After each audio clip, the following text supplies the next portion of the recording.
Welcome to another broadcast of the Debra Rufini Show on the ArtistFirst radio network. All past shows are archived. You can find them at ArtistFirst.com. And now, from England, here she is, your host, Debra Rufini.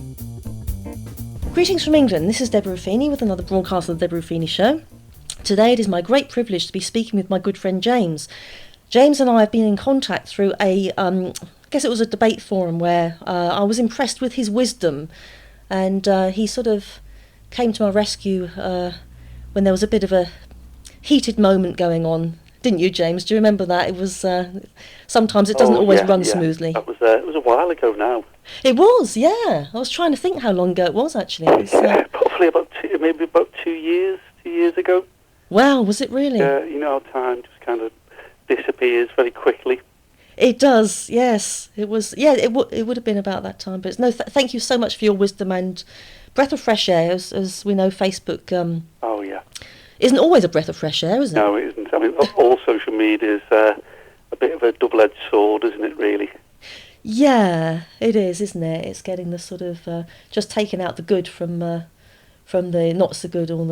That's it. Great to have you on, James. Thank you so much for coming on the show. And today's show we'll be discussing mainly the subject of UFOs. Is that what we're going this thread and sort of things that leading on maybe from? I think that's what I've prepared for, but you never know what will happen. No, even better. It's talking about Morecambe and Wise or anything. Who knows? Well, yeah, that's right. Bit of spontaneity. That's what we like. It was good. But okay. So how did you first? I mentioned to James a little while ago, I was ever so excited, wasn't I? Because I saw this red light in the sky, and I thought, oh, I hope it's aliens, but I don't want to be taken back for things that aliens are supposed to do to you when they take you back. But and I was in the car with my dad, and but it wasn't. It was a red light on the top of a crane overlooking our local football field. So I was disappointed about that. But disappointed, relieved. You didn't have any lost time. No, none of that. Yeah. Chips under your skin, magnetic chips, none of that. Yeah, they seem to want to do that, don't they? I don't know what that's all about. But so what made you first interested in this subject? It's a fascinating subject, isn't it? It is fascinating, and it's a subject I never wanted to get into, really. I've always read a lot and done lots of research on historical things and music, read a lot of philosophy and things like that. So they were kind of like the grown-up subjects, and you could get a decent book and you could dive into it, and you come away knowing a lot more about the subject. But as a kid, I go to this. Some people might know this. I'm from Liverpool in the UK. Great accent, yeah. And the place down the road from me was called Walton, which is quite a picturesque little village in Liverpool. And they had this absolutely gorgeous library. And the library was 2 stories, and you go down to the children's section. And that's where I first picked up books like the Narnia books and Earthsea Trilogy by Ursula Le Guin and The Hobbit and all these books. Great. They'd always have a mystery section as well. So this would have there's a really good book on ghosts. Oh yeah. One on mysteries from around the world. So obviously you had Loch Ness, you had Bigfoot, and then there were UFO stories. So I used to read these things, and they really intrigued me. There'd be everything about telekinesis and know. And then shortly after, there was a program on television called Arthur C. Clarke's The Unexplained. That's right, yes, I remember that. That's it. And I think it had like a crystal skull at the beginning of it, it's like rotating. They brought a magazine out, so I started getting the magazine. Right. And it'd have interesting photographs, and like the Japanese fishermen had found a plesiosaur, and it was meant to be extinct, and then they'd have a story about the coelacanth, which was a real fish which was meant to be extinct 200 million years ago, but they found one in 1925. Mm. So some of it was nonsense, some of it was real. Yeah. So probably, let's see, was it about 6 years ago, going through a bit of a bad time. Right. But sort of reading heavy subjects and trying to better myself as a designer, you know, and other things that I do. Mm. But I'll look back into some of these mysteries and see, you know, is there anything to it? Yeah. So the first one I did, and I'm still 6 years down the line, was Bigfoot. Right. Oh. Or Sasquatch, as they call it in particularly the north of North America. Mm. And I'm still, I think I'm probably 99% certain, in fact, I'm probably 100% certain, apart from seeing one myself, that this is a real creature. Wow. Yeah, I've got friends on Facebook who've seen it, witnessed. But I'm not going to talk about that today. Okay. Right. It's always relevant, but what's more interesting in this kind of mystery arena is when current news comes up, which is a bit of a bombshell. Mm. So at the moment, there has been, well, since 2017, there's been it's been taken more seriously by good news sources. Right. So, I suppose what's kicked this off over the last, is it 4 years, 3 years for me on UFO, is that I saw one. Ooh.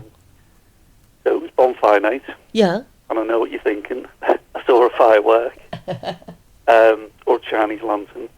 Yeah. But what was really interesting is we always go with my wife and my two boys, Mm. and this was 3 years ago, so my oldest boy was 13, and we set up the fireworks, we have a bonfire, and this is obviously all pre-COVID, when the world was kind of normal, even with UFOs in the sky. Nice word that was. Mm. Mm. And that night, we saw fireworks. Yeah. It was fairly clear, bit of cloud. You could see all the stars, you could see Orion clearly, you could see Venus, you know, all the things you'd expect. Pleiades, you know, it was good enough to see various constellations. Or aeroplanes, some very high, and then kind of more like cargo aeroplanes, which are a bit lower. Yeah. Helicopters, and Chinese lanterns. So we saw all this, and you know, I kind of always looking up at the sky. Yes. Just because I found it beautiful, like a lot of us would. Mm. But then I noticed something that just completely caught my eye, because it wasn't moving like anything else that I'd seen that night or I've seen since. And it was coming from the south towards the north, and it was going over this particular area, South Liverpool. Right. And it was a ball of light. Wow.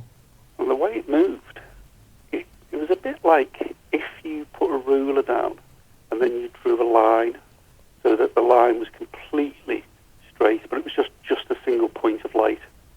Yeah. And as it came into view and past a tree, and I felt like, I mean, I'm sure it was further away. I've got a feeling, though, that it might have been 200 metres away. You know, I used to do track, so I kind of know what 200 metres, 200 to 300 metres away. Yeah. And this light just stopped in the sky, and it just didn't move, and the clouds are moving, and there's still fireworks going. Yeah. It just stayed in the sky, so it wasn't a firework, it wasn't a plane, and it wasn't a helicopter. That's really interesting. My father-in-law has lots of binoculars and spot and scope, but I just said to my oldest son, look at that, and he just stood there, and then he got a pair of 10 by 42 binoculars, so 10 times magnification, and we trained it on this object. And what was fascinating, Deborah, was that there was no fuselage, so the light, like when you see on a plane, you see the light flash on the side of the body of the plane. Yeah, I do. This didn't do that. And it was a really soft light that was changing colour, orange, blue, green, if I recall.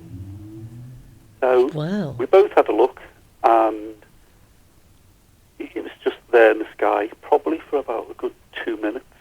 Yeah. And then it went away from us. Mm. So you have this thing, because I'm a photographer as well, where light, you can actually measure it in this like Newtonian law. So light gets dimmer and dimmer as it goes away, and this was doing exactly that. So we could tell it wasn't getting smaller; it was just getting dimmer. And then it came back on exactly the same axis, and then went back where it came from. So we were like, I can't believe it. There was no sound, and me and my oldest son just kind of looked at each other. Yeah. And I said, "We've seen a UFO. This is crazy." Were you scared? I was a little bit wary. Yeah. I didn't have a big sense of fear, but when you see something really unusual, and then you do think of, the probe and all that. Yeah. There was an account which I had heard of, just looking at telly, Barney and Betty Hill from the late 50s were a couple who were abducted. And they were like so legit, when you look at them on camera. And they were a mixed race couple, and that was controversial then, but they still went on camera to talk about their UFO, abduction. So you hear things like Abduction, that. So when you're looking at it, you're going, kind of thinking to yourself, where's this going to go? Yeah, I bet. So, but yeah, that was it. But not overly concerned, just kind of amused, scared, isn't this mad?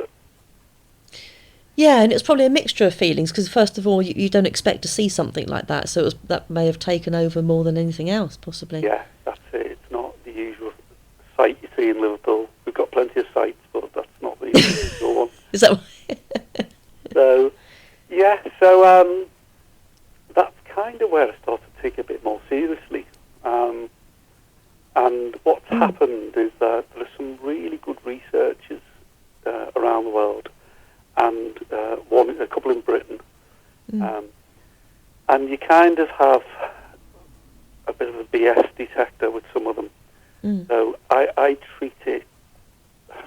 I'm not overly sceptical, because I think sometimes when people are overly sceptical, it's not good philosophy to kind of cap what you're ready to believe.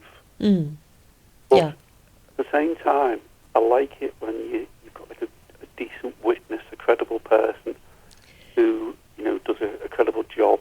Yes. And they're a witness to something like, say if they're a pilot and they see someone in the sky, and they're a really, really valuable witness. Yeah. Yeah, it makes it more valid, doesn't it? And, It does, yeah. So over the last so many years, there are a couple of things that really struck me.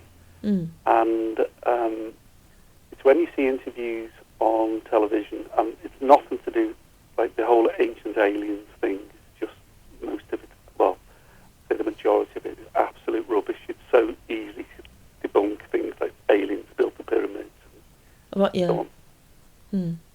Yeah, but the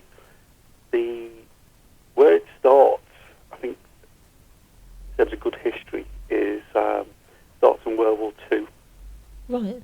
And I've seen interviews on camera, and this is really important when you see a real person who you can verify was a pilot with the RAF, and they talk about this thing called the Foo Fighters. And obviously there's a band called the Foo Fighters, but what Foo Fighters were, Churchill got really interested into this subject, and he suspected that the Americans knew far more than the British did. So even after the war, he'd send letters to Roosevelt and whoever else. He sent a letter to, what's his name, Eisenhower. Yeah. Because there were balls of light appearing in the sky following Lancaster bombers. Oh, right. Running rings round them, and running rings round Mosquito fighter planes. And I've seen interviews with pilots that talk about this ball of light, which sounds exactly the same as the ball of light I saw. Oh, okay. Yeah, that's good. Then I think the next there are two important witness accounts. And one of them's by a man called Kenneth Arnold, and that was on June 24th, 1947. And he's a commercial pilot, and he sees these craft. And the term flying saucer comes from this, and there's a whole craze for flying saucers going into the 50s, and it all starts here.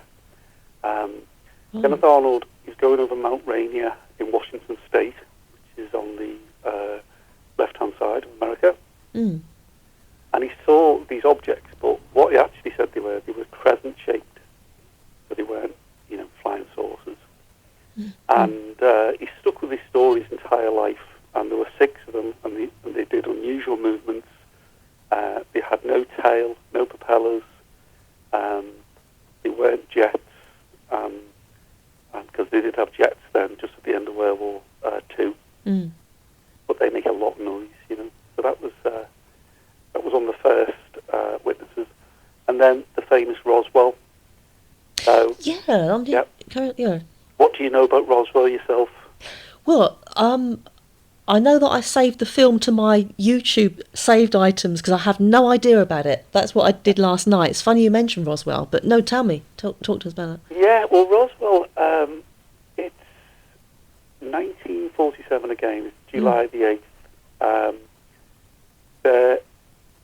It's a story that starts, it's really brief in history, and then it only pops up again in the 1980s. Right. And a lot of skeptics say, oh, that's because it was made up. But there was a press release by the RAAF Public Information Officer, called Walter Hort, and he put out that the 509th Operations Group had recovered a flying disc. This was actually put into the paper, and it was crashed at a ranch near Roswell. And then a couple of news outlets picked it up. So the same day, or maybe the next day, in Roswell, the Daily Herald put out a headline, an article, RAAF captures flying saucer on ranch in Roswell region. So this is in New Mexico. So you fast forward to about, let's see, there's a very important witness to this information. And his name, if I remember, is Dr. Edgar Mitchell. Now, Dr. Edgar Mitchell was the 6th man on the moon. He died in 2016. And he grew up right by Roswell. Yeah. So he went on camera increasingly towards the end of his life. He was a scientist. He was obviously an astronaut and a pilot. Yeah. And he said that he'd been told by, and he used this term, old-timers in Roswell, that this definitely happened. Oh. Yeah. And there were 3 craft, and the military recovered them along with bodies, and they were taken away to nearby bases. So he then, as he worked at NASA, he said he was also told by old-timers at NASA, Roswell was a thing.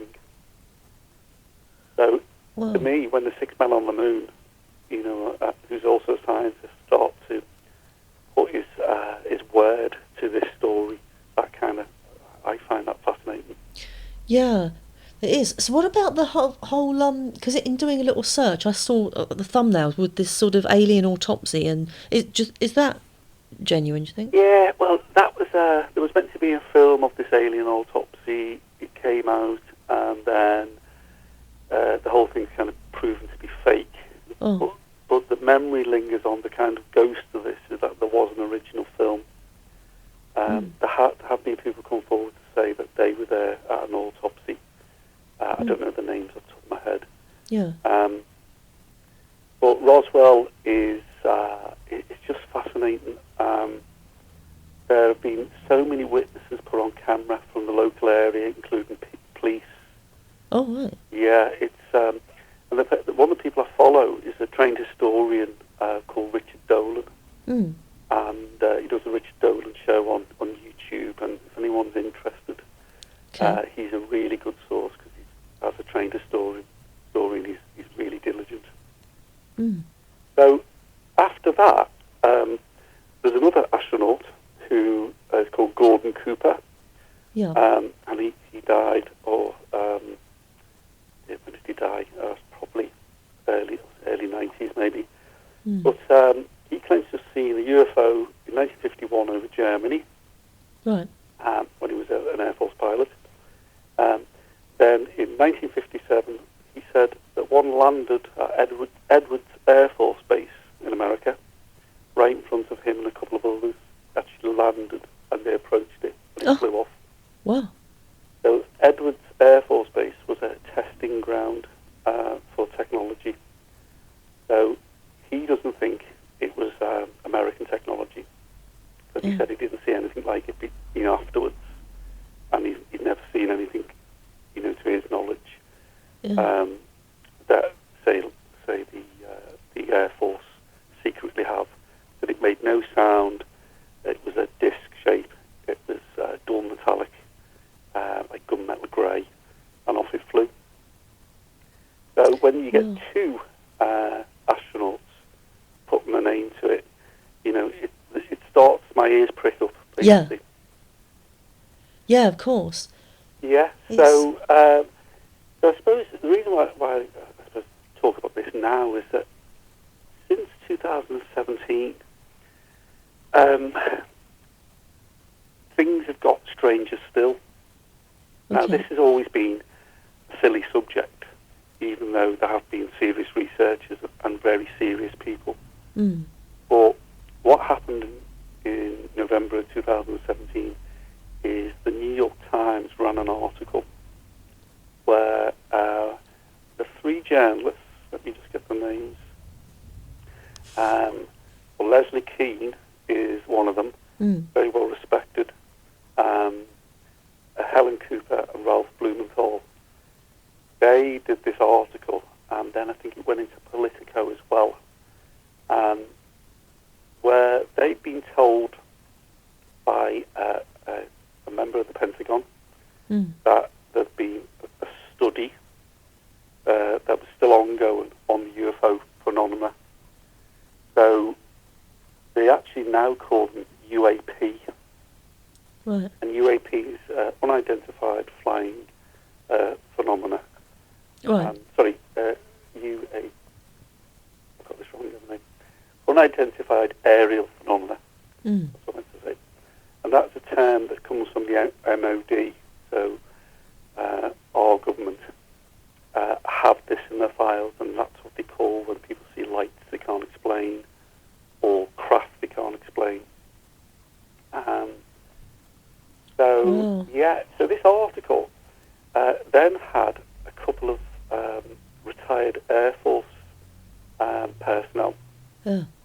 Now, this is where it got interesting, because at the same time they released on their website footage. Oh. Yeah, this is it just gets so interesting. So, in the article, two Navy pilots. One of them was one of the most decorated Navy pilots ever. His name's David Fravor. But there's another pilot who put his name forward. Yeah. And his name, if I get it right, I'll remember it in a minute. Let's have a look. I have to make a note of all these because it's interesting. Yeah. Well, David Fravor saw this craft, which was doing very strange things, and it was metallic, and it was stopping and doing 90-degree turns. And him, and I think he was actually in charge on the Nimitz, I think the name was the aircraft carrier. He sent up some F-18 planes, which are one of the fastest planes available at the time, and this was 2004, if I recall. Right. And they've got footage that you can have a look online. It's called tic-tac footage. All right. Write that down. Tic-tac footage. Yeah. Because it looks like a tic-tac. And what the pilot said It wasn't behaving like by the normal laws of physics. So what they couldn't believe was that this thing could stop, it could go against our atmosphere in such a way that even our top jets can't do. Mm.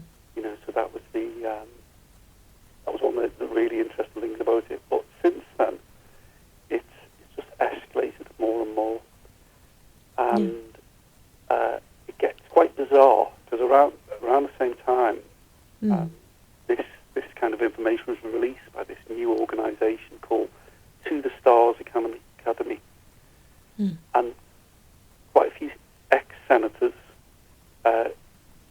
very well-respected scientists. This ex-CIA operative called Luis Elizondo, who's proven to be who he is, they put this group together to say we're going to disclose, that's what they call it, disclosure, that we are being visited by off-world craft and beings. Oh. Yep. Weirdly, they also, one of the members is the lead singer of Blink 182, like really random, and he's kind of been part of this organisation that are kind of putting this out. It's just odd. What's his name? Tom DeLonge? You ever heard of him? No, not familiar. No. So he was apparently really into the UFO thing, and he was approached by this splinter group of the CIA and whoever, and said, "Can you help us get this information out?" Which is odd. Yeah. But I think what's happened at the end of last year, there was a really good documentary that people can see on, I think, Amazon Prime, and it's called The Phenomenon. I can barely say that word. I struggle actually, but there we go. Directed by James Fox, and it has people like former Senate Majority Leader Harry Reid, and he said, he's a proper senator, like somebody from Parliament, saying this, somebody who's had a long political career. He said that the US government have been hiding key details about UFOs for years. He said, why the federal government all these years has covered up, put brake pads on everything, stopped it. I think it's very, very bad for our country. Yeah, I do. And then he was asked by the documentary maker, James Fox, are you saying there's more evidence that still hasn't seen the light of day? And Reid said, I'm saying that most of it hasn't seen the light of day. So the weight of the people.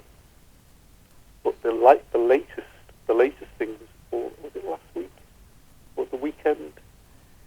And this is where it blew my mind away, really. The Fox News interviewed Donald Trump's former intelligence director, John Ratcliffe. Right. So every president they appoint, so his team, so it won't be Donald Trump won't pick this man. He would have been picked by the from the intelligence community to head up the whole intelligence kind of because you've got CIA, FBI, and then there's all these other three-letter organisations. Well, he was interviewed, and he was quite dry to start off with, but then he started smiling as he was giving out the information. And the lady interviewing him was just gobsmacked. Yeah. He said something along the lines of, his name is John Ratcliffe. Yeah, I think I've got that right, yep. Yeah. He said, I actually wanted to get this information out and declassify it before I left office, but we weren't able to get it down into an unclassified format that we're able to talk about quickly enough. Frankly, there are a lot more sightings than have been made public. Oh. Some of those have been declassified.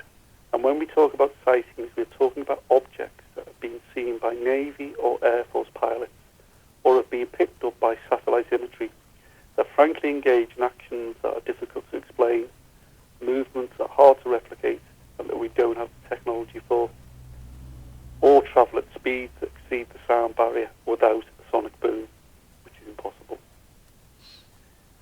he went on to say things like, we'd always look for a plausible explanation. We did wonder whether it was our adversaries have technologies further down the road than we have.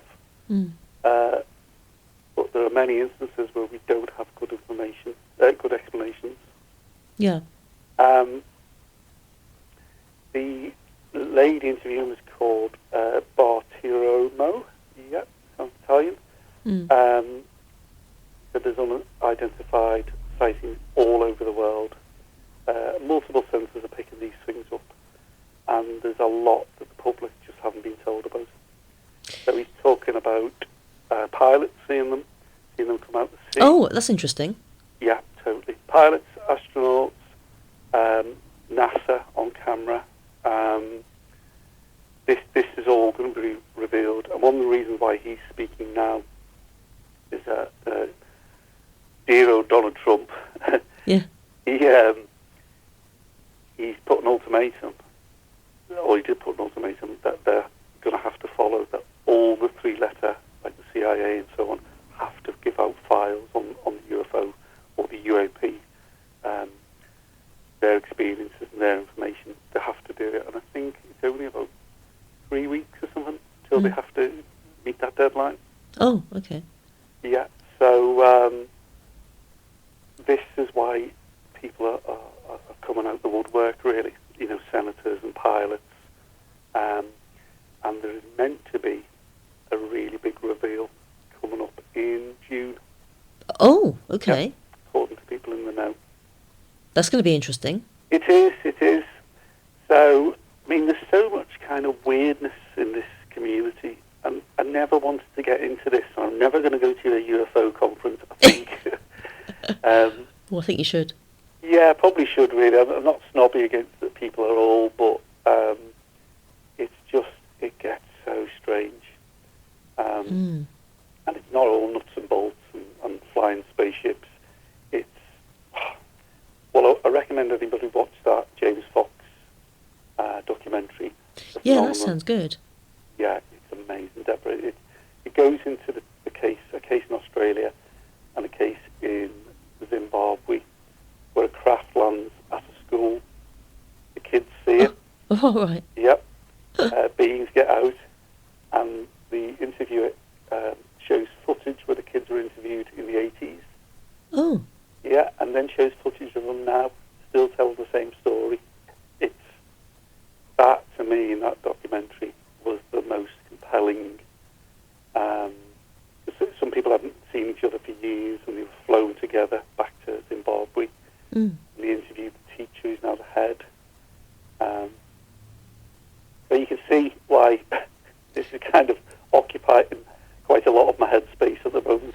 Yeah, I can't. Well, yeah, I mean, if I was as knowledgeable about this as you were, I think I'd be thinking of pretty much nothing else. I mean, it's broad, isn't it? And it's kind of, it's not surprising because, Earth is it's a bit arrogant of us to say that we're the only life form here and that nothing else can reach us or try to. Why are we the most advanced species? That's right. Yeah, I think. I mean, the chances of life happening at all, though it's so incredibly slim, and you get so many cosmologists.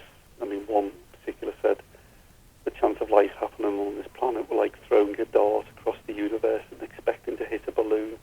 Yeah. Yes. So there is this thing, but I believe that the universe is and there's so many scientists agree that the universe is fine-tuned for life.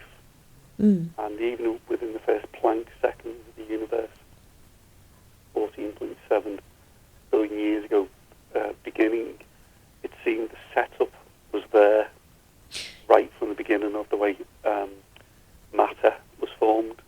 Yeah. So I kind of do expect that there is life somewhere else, whether it's on a planet or, you get scientists talking about, is it 24 dimensions?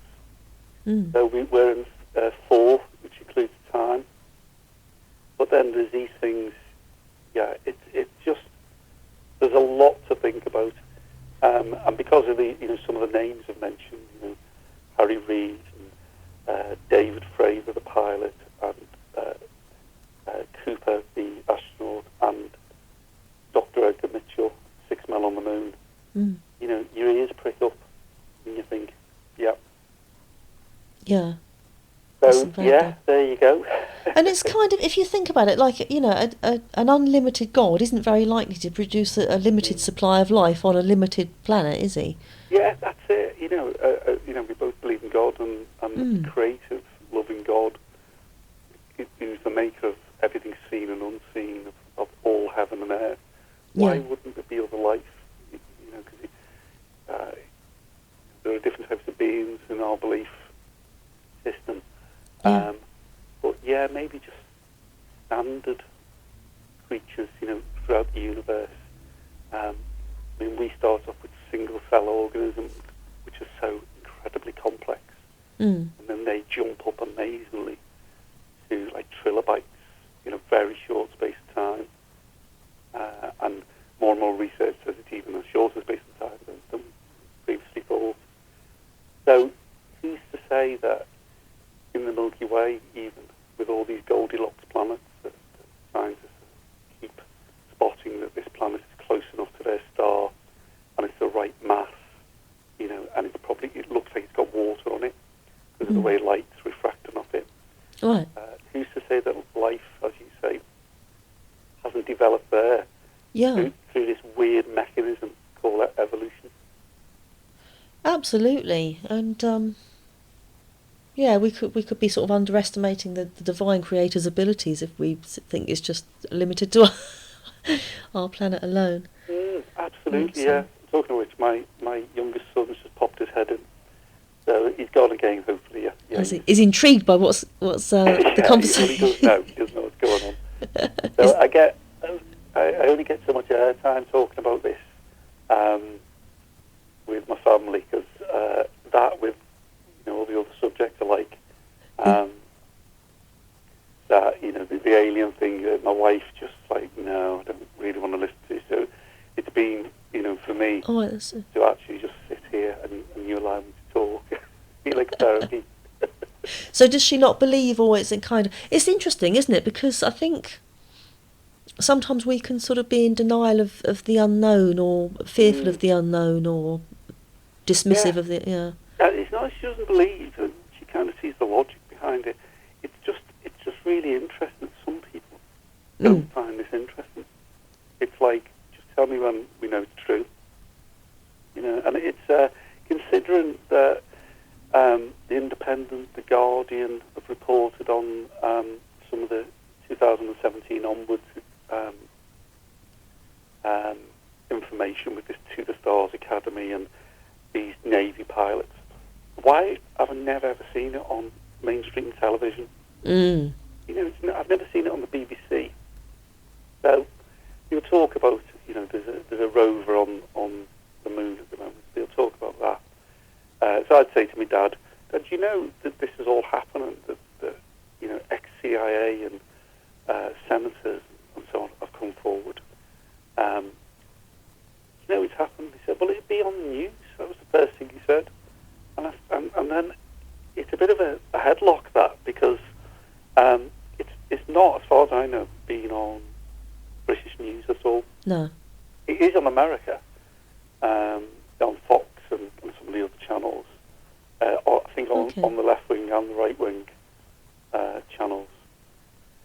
But the majority of Americans believe in UFOs. Really? Is that true? Yeah. Yeah. There's well over 50%. Yeah. You know, and it's easy. People say, "Oh, Americans, you know, they're crazy and they believe in anything." But we've had a lot of incidences in this country. The most famous one is Rendlesham Forest, which is 1980. Yeah. Oh, okay. And it's Boxing Day. Yeah. And this is another incredibly good witness. It was a nuclear base. Wasn't meant to be known as a nuclear base, obviously, not let the Russians know. Yeah. And I think there were 3 bases locally. And I've actually got, this is a weird one for you, I've got a Facebook friend who's not only seen a Bigfoot, because he's a Texan, and they're meant to be in Texas, and his wife seen a Bigfoot too by their rural property. But he was an Air Force engineer, and he was based down the road. And I always get these names wrong. There were 3 bases. Let me just check my notes here. I've lost one of my notes. There we go. Anyway, there were 3 bases, and the forest next to the main one is called Rendlesham Forest. And on Boxing Day, a triangular craft was meant to have, there were lights in the forest, meant to have landed, and then for about the next 5 nights, different things, crafts were seen. Oh. The Americans at RAF Bent Water, that's it, I'm getting it right, they sent out a crew, including Colonel Charles Holt, who I've seen interviewed as well, and he's still sticking by it. This craft, they touched it.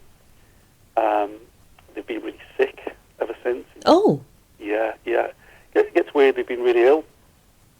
Wow. They had kind of hieroglyphics on it, some sort of strange writing. And one of the men keeps getting dreams with noughts and ones where he writes them down, more or less in his sleep, and some sort of code. So that's interesting. Charles Holt, this is he was deputy commander. He was on duty that night of a nuclear base, and if you look for him online, he's still saying this. And my friend, he was at the base down the road, and he remembers at this time that this is spreading around all the bases, that the craft that we can't understand and phenomenon we can't understand have landed in the forest. So that was really interesting hearing. He was an engineer. He used to put the missiles on F-111 planes that were going over to Iraq and whatever. But yeah. So there you go. I wonder if people are sort of, because I'm just trying to think of the people I know. Probably the majority of people I know would kind of, they wouldn't be absolute believers. They'd either be sat on the fence or they would laugh. And I wonder if it's because, cartoons and films of like E.T. and Close Encounters of the Third Kind has cartoons and films. Do you think they've made it that way, that we've got to take this with a pinch of salt and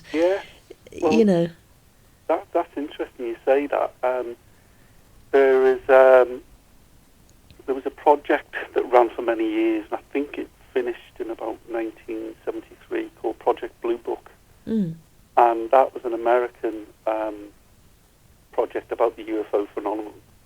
Right. But it was basically there to debunk it. Okay. So the lead debunker actually became a believer because he was a scientist. I'll remember his name in a minute. But they'd say things like, it's swamp gas, it's hallucinations. Oh, right. So there was and we know, because documents have been released through the Freedom of Information Act in America, that the people like the CIA and the Pentagon were trying to put people off. So the whole 50s, like great film like The Day the Earth Stood Still, and The Body Snatchers and so on, there seems to be a bit of a war that it's thought that Hollywood, some of these films, and we know that the Americans have used even some great films, like I love, like On the Waterfront, which is about unions in America. They were encouraged to do an anti-communist angle in that film. So we know the American government and Hollywood do work together. Yeah. When you want to get a message out. But making the subject silly is, it's a tried and tested. There was a famous incident called the Phoenix Lights, which was in the 80s, and people have seen all these lights going across the sky. Oh, I've heard of that. And there's an independent pilot. This whole thing is just so weird. Right? Independent pilot came forward, and he's never been named, and it turns out it was film star Kurt Russell. Oh. Yeah. Oh, really? Okay. He saw these lights, but in Phoenix, the mayor went on camera because there was so much uproar. People were saying, we've seen them, we've seen craft, we've seen triangle lights, and people, craft as well. And he went on and did a press conference with somebody dressed as one of these grey aliens. Yeah. He's since now, when you see him in an interview, he'll say, I'm really, really sorry for doing that. We lied to the public. Oh. Because I saw them too. So, wow. Yeah, this disinformation thing is really common. And I think, part of me, like, I've only given my first name, I've known James. Mm. And I'm quite good at just saying what I believe or saying what I think is possible. Yeah. But at the same time, it is awkward because of this, the ridicule factor. Yeah, I can imagine. It's because if it's something so far from someone else's belief, it's almost like, could be viewed as barking mad or. Oh, absolutely, yeah. And it's when when I start saying things like, yes, I believe there's a Sasquatch. I've got lots of good reasons for that. And then I didn't want to get into UFOs at all because what if they were true? Oh. You know what I mean? So it'd be like a list of bullet points that make me sound mad. But then I guess when something happens to you, when if you've had a first-hand experience, you are naturally going to be intrigued and want to look into the matter more, aren't you? That's it, yeah. And it was interesting, and it definitely wasn't satellites. It moved like a satellite, So what I loved about it being bonfire night is if you could write down all the things you could see on bonfire night, I saw them all. Mm. And this was different. If it was a normal night, I wouldn't necessarily see, say if it was like, March the 5th, I wouldn't necessarily see Chinese lanterns in the sky. Yeah. But that night, or fireworks, but that night I saw them all. And I really like that as a kind of smorgasbord of things that are there to witness. And then in walks, enter stage right, this ball of light I've never seen before. Yeah, good. That's really interesting. I wonder if in the future, so I guess I'm rubbish with sort of how this would work, knowing things like that. But how, if life could be possible on other planets, would it be sort of like a different structure or different form to how life could be sustained here? Yeah, well, you can tell I don't know anything about science. Sorry. Yeah, go on. Sorry. No, I'll just say you can tell I don't know anything about science, but could that work? Yeah, well, they talk about we're carbon-based life, and carbon comes from the sun, if I recall. So does gold. So 4.5 billion years ago, we were spat out as a hot lump of matter, and that's how the solar system was produced. Yeah. So we have we're finding stranger life forms all the time. Things that don't need sunlight or live at the bottom of the sea by volcanic sulfur, and they still survive. Right. But then scientists talk that there could be a silicon-based life form. All right. But one of the interesting things for me about life is, I suppose, when I think about Richard Dawkins, he said, believing in God is a bit like believing in a flying spaghetti monster. Oh, Lord, yes. Yeah. Now, you get these people called pastafarians who, like in Australia, they wear pasta bowls on their heads and they want religious rights, and they are just taking the piss, let's be honest. Yeah. But when I think about the flying spaghetti monster, I think when you look at lots of creatures like a sea anemone, phenomenologically, when you look at it, you could describe it as, a 50-handy creature. Or you could describe like a giraffe. You could give that like a really daft name. Yeah. You know what I mean? That's interesting, So flying spaghetti monster, so say a different atmosphere with a different gravity, had a creature that had 2 eyes that looked like meatballs. Yeah. And 1,000 tendrils that looked like spaghetti. Yeah. And it went through the air. Believing scientists to say that it's impossible for a creature to exist that would look like that. It's bizarre. That's it. Yeah. Oh, I love the way you think. I love your mind. The way. Yeah, that's interesting. Actually, I wouldn't have thought that. I think you should email Dawkins and say. Well, I don't know if anyone's ever, because there's so many people who've knocked him off his pedestal, and there was, I think it was 2016, 300 British scientists met, and they weren't talking about Christianity or Dawkins, but he was brought up, and they said he's bad for science. Oh. Yeah. Oh, good. I'm glad. Yes, and some of them are Christians, and some of them Jewish, but the majority weren't, and they're right, because when you go back to like people like Newton, Kepler, Galileo, Descartes, Maxwell, Einstein, they don't put a cap on their brains on what is possible. Yeah, that's true. There's a certain type of logical positivist. It's the philosophical early 20th century view, which is kind of like Dawkins, like they wear a monocle and they shout poppycock if anyone says anything they don't like, Yeah. When a real scientist or a real good philosopher scientist, because they were never separated, but there seems to be a movement that separates them now, and there's plenty that are not into that, like the great John Paul Cawthorne, who died recently. Died 2 weeks ago. Yeah. Oh, did he? Oh. Yeah, he was Templar Prize winning quantum physicist, astronomer, and he was totally open. He was a vicar, so he was totally open to the idea of God. Oh. So yeah, and I met him once and I had a pint with him. Oh, did you? Yes, oh, great! In a lovely pub called the Railway in Liverpool. Oh. After a talk he did at one of the local churches. Yeah. So.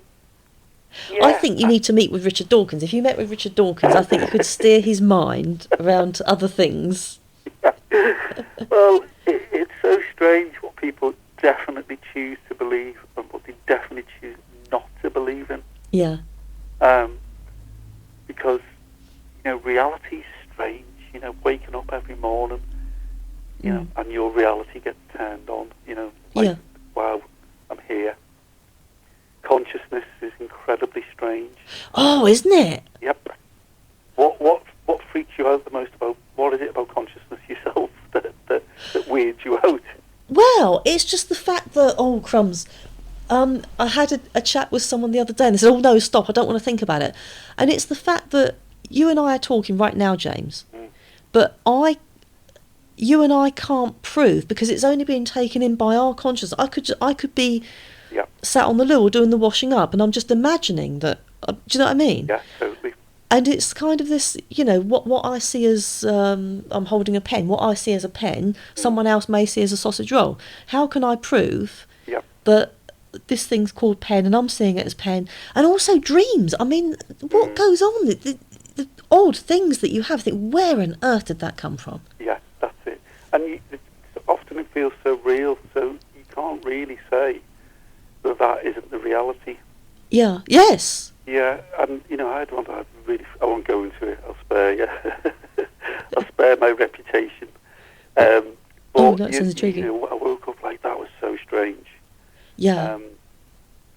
But yeah, I mean, consciousness. It is strange. And what if, this is another thought, what if we are the contents of someone else's dream, and when they wake up is when we die? That's another thing. What if that's the case? I can't actually disprove it, really, can I? So, no. It's one of those strange, wonderful. Yeah, we probably at some point should have a direct discussion on consciousness itself. We could do a part 2. Let's do a part 2 about consciousness. Oh, James, it's been great to chat with you. Thank you so much for this. Yeah, it's brilliant. All this whole different world of things that we don't really think about, the things that are out there that, as you say, some people mock, some people sat on the fence about, some people absolutely believe. And it's been a real pleasure. Thank you so much. I hope I haven't rambled on too much. No, it's been brilliant. It's I love it when the guest is talkative, because I'm intrigued, and it's just so baffling, all of this, isn't it? Yeah, it is. Yeah, it is. It is fascinating. There's so much to learn in life, and I think it was Aristotle said, "Follow the evidence wherever it leads." Oh, that's absolutely true. Yeah, absolutely true. So I think some things you can know, some things you can partly know, and some things you might never understand. So that's it. Yeah, and we would be God Himself, wouldn't we, if we could understand everything? But it's I think that is absolutely spot on. Yeah. But like I said, the glimmers of things that we know is just let's learn more about this, and see more witnesses and evidence. It was brilliant. Thank you so much, Lovely dear friend, for being on the again. show. And we'll chat again about this soon. And to the audience, thank you so much for tuning in. Until next time, much love and God bless.